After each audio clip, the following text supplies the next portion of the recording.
الثانية والثاني فاجلدوا كل واحد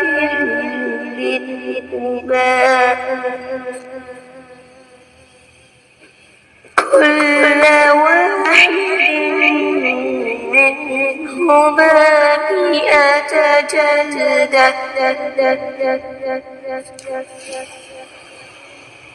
ولا تأخذكم بهما رأفة في دين الله إن